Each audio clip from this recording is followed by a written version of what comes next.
दोस्तों आज हम बात करने वाले हैं भारत की सबसे लेजेंड बिजनेस पार्टनरशिप की। एक ऐसी पार्टनरशिप जिसने भारत के दो पहिए बाजार को बदल कर रख दिया, हीरो होंडा। लेकिन सवाल ये है कि जब सब कुछ इतना अच्छा चल रहा था तो फिर पार्टनरशिप टूटी क्यों? क्या इसके पीछे कोई बिजनेस रीजन थे या फिर कोई डार्क ट्रूथ भी छुपा हुआ है? आज की इस वीडियो में हम जानेंगे हीरो और होंडा के अलग होने की पूरी कहानी। हीरो और होंडा की शुरुआत। साल था 1984। उस समय भारत में फ्यूल इफिकेंट और रिटेबल बाइक की भारी कमी थी। हीरो ग्रुप जो उस समय साइकिल बनाती थी, भारत का मार्केट अच्छे से जानती थी, लेकिन उसके पास एडवांस टेक्नोलॉजी नहीं थी। वहीं दूसरी तरफ जापान की होंडा मोटर कंपनी के पास वर्ल्ड क्लास इंजन टेक्नोलॉजी थी, लेकिन भारत जैसे मार्केट की समझ नहीं थी। यहीं से शुरू हुई हीरो और होंडा की partnership, hero Honda motor limited.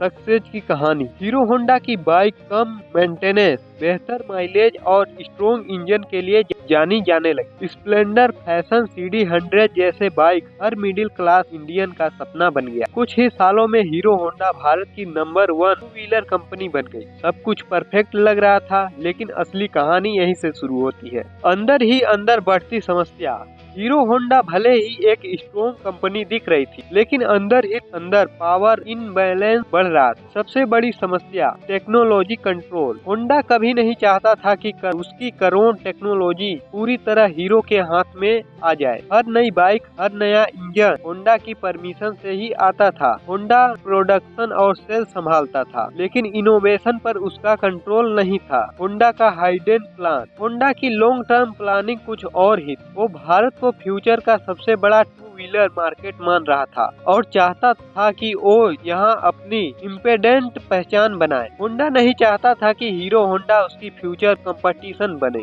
यहीं से कन्फ्लिक्ट शुरू हुआ। बोर्ड लेवल पर भी होंडा का इन्फ्लुएंस ज्यादा था। माजोर डिस्कशन में हीरो को कई बार कंप्रोमाइज करना पड़ता था। हीरो धीरे धीरे महसूस करने लगा कि वो अगर होंडा के साथ रहा तो वो कभी इंडिपेंडेंसी ग्रो नहीं कर पाएगा। लगभग 26 साल की पार्टनरशिप के बाद साल 2010 में हीरो और होंडा ने अलग होने का फैसला किया। ये फैसला अचानक नहीं था, बल्कि सालों की टेंशन और प्लानिंग का नतीजा था। हीरो ने होंडा की 26% हिस्सेदारी खरीद ली और हीरो होंडा का नाम बदल कर रख दिया हीरो मोटोक्रॉप। अलग होने के बाद सबसे बड़ा सवाल था, क्या हीरो बिना होंडा के सरवाइव कर पाएगा? शुरुआत में डाउट थे, लेकिन हीरो ने अग्रेसरी अपनी आरडी पर इन्वेस्ट किया। नई टेक्नोलॉजी, न्यू डिजाइन और ग्लोबल पार्टनरशिप पर काम शुरू किया। होंडा का सस्ता। होंडा ने भारत में होंडा मोटरसाइकिल स्कूटर इंडिया के नाम से अपनी इंडिपेंडेंट कंपनी शुरू की।